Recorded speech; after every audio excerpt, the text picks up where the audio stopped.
हम टीनेजर्स के साथ कैसे डील करें? आपकी टीनेजर्स के साथ डील करने की उम्र निकल चुकी है। देखिए, हर एज एक समस्या है। नहीं नहीं, मैं युगों की बात कर रहा हूं। स्टोन एज एक समस्या थी, आयरन एज एक समस्या थी, ब्रॉन्ज एज एक समस्या है, कंप्यूटर एज गंभीर समस्या है, मिडिल एज गंभीर समस्या थी, मॉडर्न एज जबरदस्त समस्या है, टीन एज एक और समस्या है। अगर आप नॉर्मल पैदा हुए थे तो आप ऐसे पैदा हुए थे और धीरे धीरे बड़े हुए। कोई आपकी उम्र गिनता गया और आप भी 13, 14, 15 की उम्र से गुजरे, जिसे आप टीन कह रहे हैं। ये बस विकास का एक चरण है, जैसे नवजात शिशु, जैसे बचपन, जैसे किशोरावस्था, अधेड़ अवस्था, बुढ़ापा वगैरह। हम इसे हिस्सों में बांटने की कोशिश कर रहे हैं, लेकिन असल में ये शरीर की भौतिक यात्रा है। मुझे अपने जीवन के एक पहलू के बारे में बताइए जो समस्या न हो। कुछ को नवजात बच्चों वाली समस्याएं हैं, कुछ को बचपन वाली समस्याएं हैं, कुछ को टीनेज वाली समस्याएं हैं, कुछ मिडिल एज की समस्याओं से गुजर रहे हैं, कुछ ओल्ड एज की समस्याओं से गुजर रहे हैं, कुछ सारी समस्याओं से परे चले गए। अगर आप इस संदर्भ में से देखते हैं तो जीवन का हर दौर एक समस्या है, तब मौत ही एकमात्र हल है। अगर आप जीवन के हर पहलू को समस्या की तरह देखते हैं तो हल क्या है? मौत ही एकमात्र हल है। जैसे ही आप जीवन के हर दौर को एक समस्या मान लेते हैं, आप अनजाने में मौत की चाहत करने लगते हैं। ये जान लीजिए, खुद के लिए और अपने आसपास के लोगों के लिए। आपको नहीं मालूम, लेकिन आप अपने मन में एक ऐसा माहौल पैदा कर रहे हैं जहां इस सब से आजाद होना ही समाधान है। आप यहां जीवन का अनुभव करने आए थे। इसे जीवन के अलग अलग पहलू कहने के बजाय आप इसे अलग अलग समस्याओं का नाम दे रहे हैं। अगर आप मरते हैं तो आपको अंतिम संस्कार की समस्या भी होगी, क्योंकि मुंबई में अंतिम संस्कार कराना भी आसान नहीं है। अब ये सम्मान के साथ नहीं होता है ना। अब 4 लोग आपकी अर्थी को कंधा नहीं देते, आपका परिवार और सारे मित्र ड्रम के साथ आपके पीछे नहीं चलते। Boom P P P traffic में फंसे हुए, मरने के बाद भी आप ट्रैफिक में फंस जाते हैं।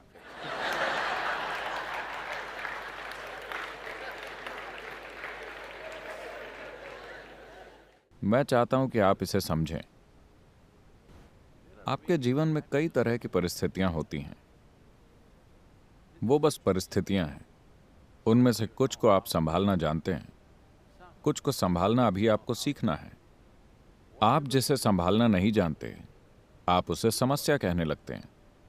जिस पल आप किसी चीज को समस्या कहते हैं, जिस पल आप किसी परिस्थिति को, वो एक साधारण परिस्थिति है, लेकिन चूंकि आपने अभी तक उस परिस्थिति को संभालना नहीं सीखा, आप उसे समस्या कह देते हैं। जिस पल आप उसे समस्या कहते हैं, बुरा अनुभव उसका स्वाभाविक नतीजा होता है।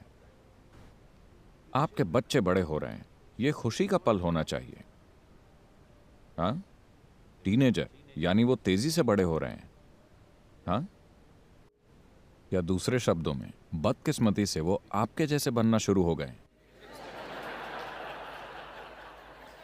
और आप परेशान हैं क्योंकि आप देख सकते हैं कि वो आप जैसे बन रहे हैं। मैं समझ सकता हूं।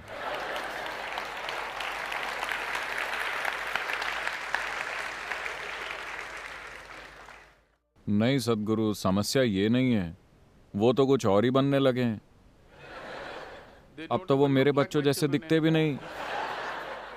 अब इस टीनेज के साथ हो ये रहा है कि आप अपने बच्चे के एक असहाय प्राणी होने के आदी हो गए हैं। अब अगर वो खुद अपने पैरों पर खड़ा हो रहा है, आपको ये अच्छा नहीं लगता। आप उसे छोटा बनाना चाहते हैं ताकि आप बूबू बूबू मेरा बूबू।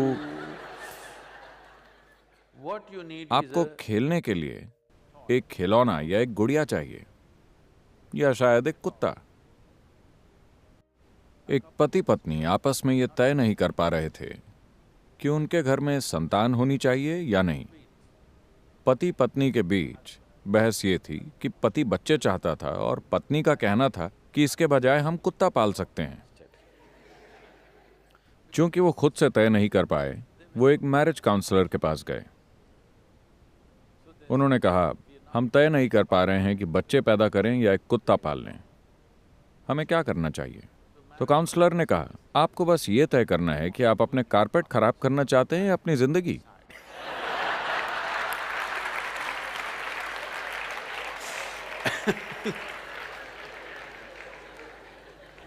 तो बच्चे जब वो पैदा होते हैं, जब वो असहाय होते हैं और हर चीज के लिए आपकी ओर ताकते हैं, तो आपको लगता है कि आपके बच्चे जादुई हैं क्योंकि वो असहाय हैं।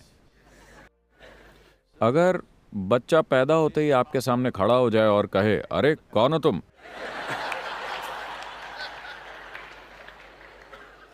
आपको ये बच्चा पसंद नहीं आएगा। लेकिन ये सवाल पूछने में उसे 14-15 साल लग जाते हैं।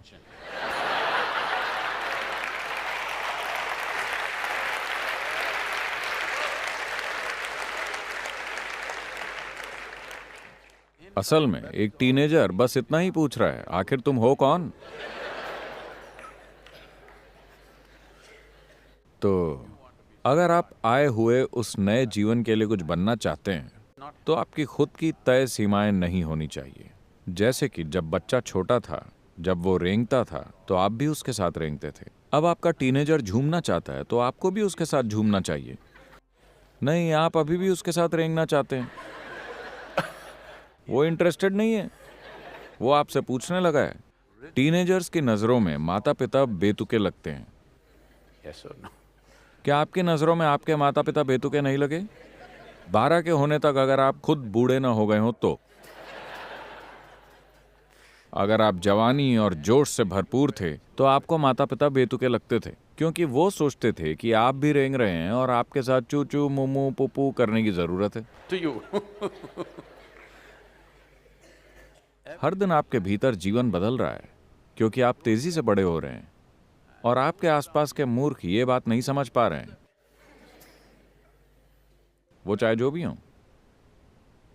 आमतौर पर दादा दादी माता पिता की तुलना में ज्यादा प्यार करने वाले होते हैं, क्योंकि वो दूर खड़े होकर काफी कुछ देख पाते हैं। क्योंकि टीनेज का मतलब है कि हार्मोन्स का जहर धीरे धीरे आपके ऊपर हावी हो रहा है। बुढ़ापे का मतलब है कि आप उससे छुटकारा पा रहे हैं। तो वो इस बात को समझते हैं।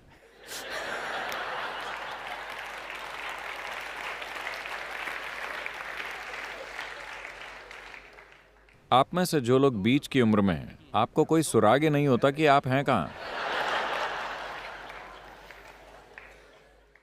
ऐतिहासिक रूप से भी मिडिल एजर्स दिमाग की कंफ्यूज्ड हालत के प्रतीक होते हैं। तो अपने टीनेजर्स के साथ डील मत कीजिए। आप खुद को उनके द्वारा डील किए जाने के लिए उपलब्ध रखिए। उनको हर चीज की जिम्मेदारी सौंप दीजिए। 1 महीना, मैं आपसे कह रहा हूं, आप 1 महीने के लिए अपनी मासिक आमदनी उनके हाथ में सौंपने की हिम्मत कीजिए और कहिए कि वो घर चलाएं।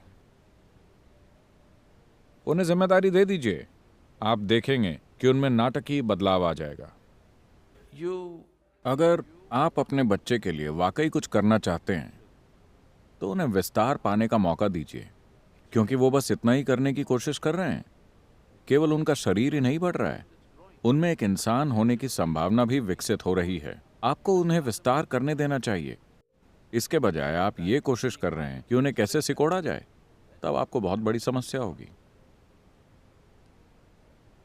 अगर आपके लड़के हैं तो आपको एक तरह की समस्या होगी। अगर आपकी लड़कियां हैं तो आपको दूसरी तरह की समस्या होगी। अगर आप रोक लगाने की कोशिश करते हैं, आपको लगता है कि रोक लगाना जीवन को नियंत्रित करने का अच्छा तरीका है। नहीं, जिम्मेदारी उन्हें रास्ते पर ले आएगी।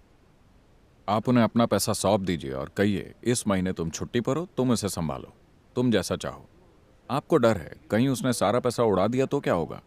अगर वो उड़ाता है तो जो आपके साथ होगा वही उसके साथ भी होगा। उसे 1 महीने तक झेलने दीजिए।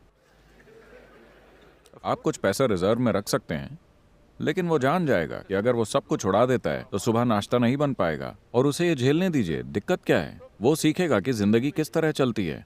एक सुरक्षित और संभले माहौल में सीखना कल सुबह सड़क पर सबक मिलने से बेहतर है ना?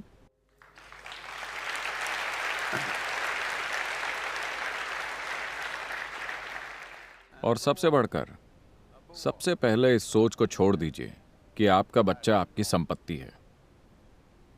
अगर आप सोचते हैं कि यह बच्चा आपकी संपत्ति है, तो टीनेज में कदम रखते समय वो आपको बता रहा है कि मैं आपकी जायदाद नहीं हूं। वो आपको यही बता रहा है और आप हजम नहीं कर पा रहे हैं। एक दूसरा जीवन आपकी संपत्ति नहीं है। अगर एक दूसरे जीवन ने आपके साथ होना चुना है तो उसका आनंद लीजिए। ये एक बहुत बड़ी बात है।